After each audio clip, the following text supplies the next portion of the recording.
Like, can I ask you, when did you know that the vaccines didn't stop transmission? How long did you know that without saying it publicly? Thank you very much. I'm sorry. Answer that question.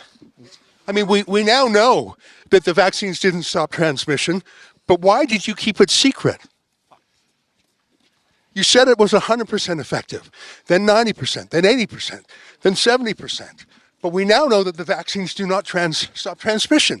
Why did you keep that secret? Have a nice day. I won't have a nice day until I know the answer. Why did you keep it a secret that your vaccine did not stop transmission?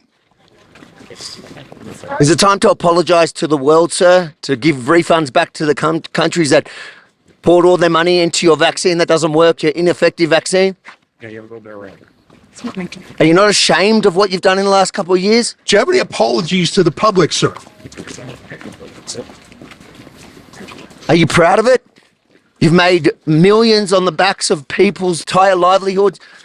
How does that feel to walk the streets as a millionaire on the backs of the regular person at home in Australia, in England, in Canada? What do you think about on your yacht, sir? What do you think about on your private jet? Are you worried about product liability? Are you worried about myocarditis? What about the sudden deaths? What do you have to say about young men dropping dead of heart attacks every day? Why won't you answer these basic questions? No apologies, sir. Do you think you should be charged criminally for some of the criminal behaviour you've obviously been a part of? How much money have you personally made off the vaccine? How many boosters do you think it'll take for you to be happy enough with your earnings?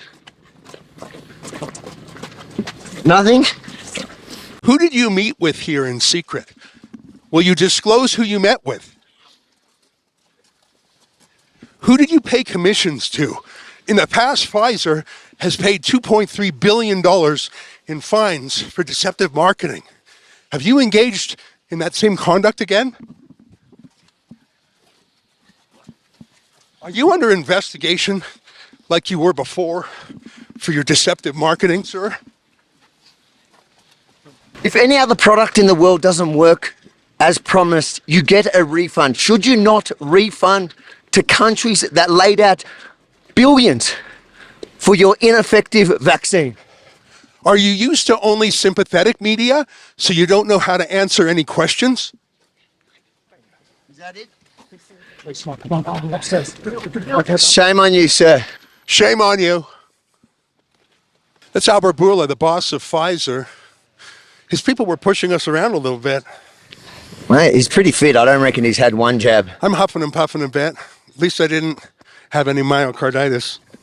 I dare say he's shocked that in his safe space at the WEF here in Davos that he was challenged in a way that he's never to date been challenged. Well, that's the thing. We're not accredited media here. We're on the outside of the perimeter. So he's only used to the softballs from CNN and MSNBC and people like that.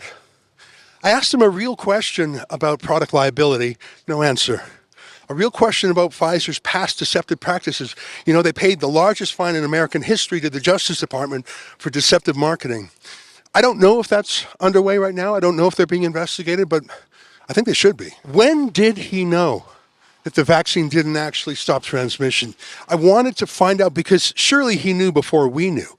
Why didn't he tell us? I don't know, Avi, I'm really proud of that question. It was like a kind of walking scrum. A joint effort there, because I know it's very hard when you're working in the moment as well, to actually remember all the activities that these people are criminals in my book. You know, the stuff that they've engaged in the last 2 years, they need to be held accountable for. And in the moment that you don't usually get this much time, he had a bit of a walk, and to actually work together and be able to work around those trying to protect him, it was exactly what I feel we're here for. That big gorilla guy was sort of pushing me around a bit, but you know, I've got a low center of gravity myself. I'm worried about one thing though, Avi.